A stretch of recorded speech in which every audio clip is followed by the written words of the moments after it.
Tuhan bersamamu.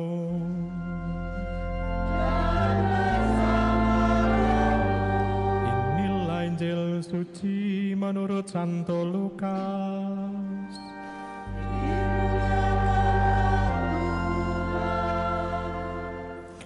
Pada hari pertama dalam pekan itu, dua orang murid dari Yesus pergi ke sebuah desa bernama Emmaus yang terletak kira-kira 11 km dari Yerusalem, dan mereka bercakap-cakap tentang segala sesuatu yang telah terjadi.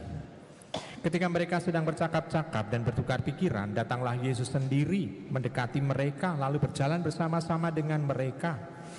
Tetapi ada sesuatu yang menghalangi mata mereka sehingga mereka tidak dapat mengenali Dia. Yesus berkata kepada mereka, "Apakah yang kamu percakapkan sementara kamu berjalan?" Lalu berhentilah mereka dengan muka muram. Seorang dari mereka bernama Kleopas menjawab, "Apakah engkau satu-satunya orang asing di Yerusalem yang tidak tahu apa yang terjadi di situ pada hari-hari ini?" Katanya kepada mereka, "Apakah itu?" Jawab mereka, "Apa yang terjadi dengan Yesus orang Nazaret?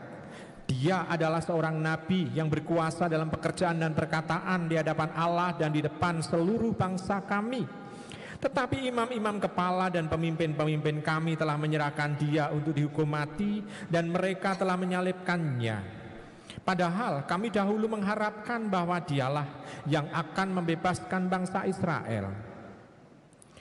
Sementara itu telah lewat 3 hari sejak semuanya itu terjadi, tetapi beberapa perempuan dari kalangan kami telah mengejutkan kami. Pagi-pagi buta mereka telah pergi ke kubur dan tidak menemukan jenazahnya. Lalu mereka datang dengan berita bahwa telah kelihatan kepada mereka malaikat-malaikat yang mengatakan bahwa Yesus hidup. Beberapa teman kami telah pergi ke kubur itu dan mendapati sama seperti yang dikatakan perempuan-perempuan itu, tetapi Yesus sendiri tidak mereka lihat. Lalu Yesus berkata kepada mereka, "Hei kamu orang bodoh, betapa lambannya hatimu untuk mempercayai segala sesuatu yang telah dikatakan para nabi. Bukankah Mesias harus menderita semuanya itu untuk masuk dalam kemuliaannya?" Lalu Ia menjelaskan kepada mereka apa yang tertulis tentang Dia dalam seluruh kitab suci, mulai dari kitab-kitab Musa dan segala kitab nabi-nabi. Mereka mendekati desa yang mereka tuju, lalu Ia berbuat seolah-olah hendak meneruskan perjalanannya, tetapi mereka sangat mendesaknya. "Tinggallah bersama-sama dengan kami sebab hari sudah menjelang malam dan matahari hampir tenggelam."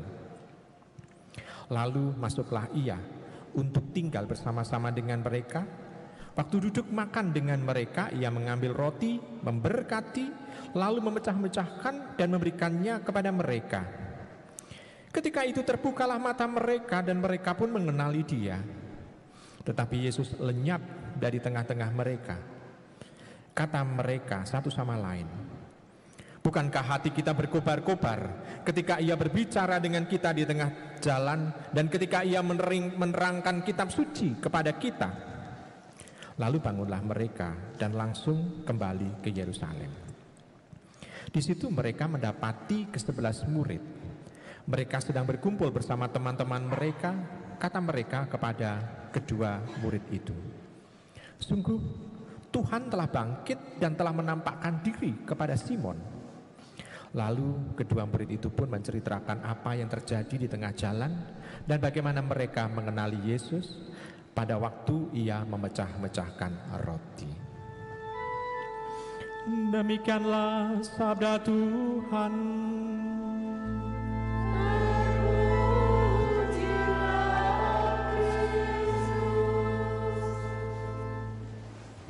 Ibu, Bapak, saudari-saudara terkasih dalam Yesus Tuhan, ternyata membaca 22 ayat belanggemen juga. Dan mungkin Anda juga merasakan, kok suwi banget toh ya, dawa banget ya Injilnya gitu. Ibu, Bapak, saudari-saudara terkasih, kita bisa melihat perjalanan dua orang murid ke Emmaus. Kadangkala ini istilah Emmaus ini menjebak kita. Menjebaknya di mana? Begini Ibu Bapak, kota Emmaus memang seringkali dihubungkan istilah Emmaus dalam Injil ini dengan pengalaman perjanjian lama, yakni dalam kitab Makabi, yakni kemenangan orang Israel melawan orang-orang Yunani yang dipimpin oleh kelompok Makabi itu di kota Emmaus. Tetapi letak kota itu adalah 30 km dari Yerusalem arah barat daya. Jadi arah barat dari Yerusalem 30 km. Tetapi Lukas menuliskan 11 km. Jadi jauh betul itu ya bedanya. Dan letaknya di mana? Durasi 11 kilo dari Yerusalem, tidak ada istilah Emmaus. Lalu yang dimaksudkan Emmaus apa kalau demikian? Yang dimaksud dengan Emmaus adalah perjalanan orang yang mengalami situasi di mana mereka kecewa. Kecewa dengan apa? Mereka merasakan kecewa dengan tindakan Yesus, kecewa dengan nasib Yesus. Orang seringkali merasakan kecewa dengan Tuhan sendiri. Itu kan yang seringkali terjadi. Kami itu seringkali berdoa, Tuhan tidak mengabulkan. Kami menginginkan ini tapi tidak dikabulkan oleh Tuhan. Kami ingin kesembuhan tetapi justru yang terjadi adalah kematian. Ini yang terjadi. Orang seolah-olah protes kepada Tuhan, kecewa dengan penyelenggaraan Tuhan.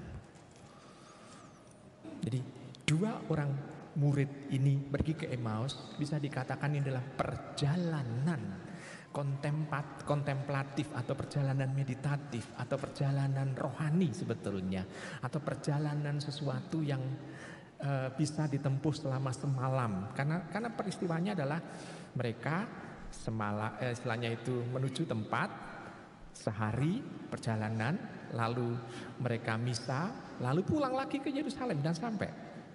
Kalau 30 kilo kan nggak bisa, jalan 30 kilo balik 30 kilo lagi. Kalau pakai sepeda listrik mungkin bisa, tapi ini kan jalan kaki. Jadi tidak bisa 30 kilo jalan semalam suntuk bolak-balik. Nah, lalu sekarang kita melihat lagi hal-hal yang kedua adalah ini Ibu Bapak, gaya Lukas, penulis Injil ini. Lukas menuliskan ada dua murid yang pergi ke Emmaus, tapi hanya disebut satu murid, Kleopas. Betul ya? Sekarang nama murid yang kedua siapa? Bedean. Siapa murid yang kedua? Tidak ada. Ini memang disengaja oleh Lukas. Kenapa tidak ada? Karena di sana mau diungkapkan bahwa yang murid yang pertama disebutkan Kleopas, murid yang kedua bisa saja adalah diri kita. Sengaja tidak dituliskan. Karena gaya cara Lukas menuliskan Injil adalah cara seperti itu, melibatkan pendengarnya, melibatkan orang yang membacanya. Supaya kita sendiri yang merasakan ada quality time dengan Tuhan Yesus. Waktu yang intim dengan Tuhan. Dan kita punya teman yang namanya Kleopas. Dan Kleopas kebetulan bukan rasul, tetapi murid Tuhan yang bukan rasul. Nah, Ibu Bapak Saudara terkasih, dalam perjalanan itu orang yang istilahnya itu merasa putus asa karena harapannya pupus. Karena Tuhan yang diharapkan untuk bisa menang ternyata malah mengalami kematian, kehancuran, kesengsaraan, dan pembantaian. Mereka kecewa dengan itu. Kekecewaan itu diungkapkan oleh mereka berdua. Dan mereka tidak menyadari bahwa Tuhan hadir. Pada saat mereka bercakap-cakap tentang Tuhan Yesus, Tuhan Yesus hadir. Dan ini persis seperti yang dijanjikan oleh Tuhan. Barang siapa dua orang berkumpul atas namaku dan berbicara tentang aku, di situ aku hadir. Dan mereka bercakap-cakap tentang Tuhan. Dan Tuhan Yesus hadir di tengah-tengah mereka. Dan mereka pada saat omong, mereka tidak menyadari. Dan mereka sadar bahwa ini Tuhan pada saat Tuhan memecah-mecah roti. Ya, ini bacaan Injilnya. Sekarang pesannya untuk kita apa? Injil ini. Pesannya adalah begini, Ibu Bapak. Pengalaman kesedihan, pengalaman duka cita, pengalaman kita merasa ditinggalkan oleh Tuhan dan kecewa akan tindakan Tuhan dan keputusan Tuhan seringkali terjadi dalam kehidupan kita. Wajar, karena kita seringkali sulit memahami apa yang menjadi kehendak Allah, sulit untuk bisa memahami dan menerima penderitaan yang istilahnya itu memupuskan harapan dalam diri kita. Ini yang terjadi, kerap kali kita mengalami itu. Namun hanya sedikit orang yang pada saat mereka berduka membuka hati untuk Tuhan. Yang sedikit pula orang yang kecewa seperti itu bicara dengan teman yang seiman, karena ini yang dibicarakan adalah tentang kepercayaan kepada Tuhan. Maka berbicara dengan orang seiman, dan dalam pembicaraan itu sebetulnya Tuhan itu hadir tanpa kita sadari pada saat kita bercakap-cakap. Dan juga ditambah lagi Tuhan Yesus pada saat mereka ketemu dengan dua orang yang pergi ke Emmaus yang kecewa itu, Tuhan menjelaskan isi kitab suci. Dengan kita quality time membaca kitab suci, ini juga menjadi semacam memberikan pengetahuan kepada kita mengenai rencana Tuhan. Lalu kita baru nanti bisa merasakan kehadiran Tuhan pada saat Ekaristi, pada saat memecah-mecah roti. Jadi kita bisa melihat Tuhan hadir dalam dua cara, yakni memberikan pengetahuan kepada dua orang murid yang menuju ke Emmaus. Yang kedua, mereka bisa merasakan dan mengalami kehadirannya. Jadi yang dipenuhi oleh Tuhan adalah otak dan hati dua orang yang pergi ke Emmaus itu. Kita juga bisa merasakan dan mengalami itu. Asal pertama kita memang membuka untuk kehadiran, terbuka, bercerita. Dan pada saat itu kita akan bisa merasakan bahwa Tuhan itu akan memberikan pengetahuan kepada kita. Pengetahuan tentang apa? Tentang rencana-rencana yang harus kita alami dalam kehidupan ini. Setelah itu, baru kita nanti bisa merasakan bagaimana Tuhan itu bisa kita alami. Jadi Tuhan tidak hanya tinggal di surga sana, tetapi juga memberikan kepada kita pengalaman kedekatan, keintiman itu. Maka Tuhan menyediakan dua cara untuk quality time, yakni membaca kitab suci dan berekaristi. Ada dua cara quality time. Seperti kita, tadi saya dalam pengantar saya katakan bahwa di negara kita ini quality time bersama dengan keluarga paling tidak ada dua hari, yakni Sincia dan juga Lebaran. Saya mengatakan Lebaran, kalau Idul Fitri kan hari raya saudara-saudara kita Islam, kita bisa mengucapkan Selamat Hari Raya Idul Fitri. Kalau Lebaran lebih itu adalah hari rayanya orang Jawa. Sebetulnya, kenapa? Karena kalau Anda perhatikan kemacetan, lalu traffic segala macam kan menuju ke Jawa Tengah dan ke Jawa Timur dan Jogja. Seolah-olah pergi ke sentral Jawa. Seperti Sintia pergi ke tempat orang tua tinggal di mana. Kalau di Cina itu kan pergi justru ke dusun-dusun, dari kota besar menuju ke dusun atau ke desa-desa untuk berquality time, menghormati mereka yang masih hidup. Sedangkan nanti pada saat mereka berhari raya yang kedua adalah hari raya menghormati orang yang sudah meninggal, leluhur yang meninggal. Ada budaya cengpeng, ada budaya nyadran juga.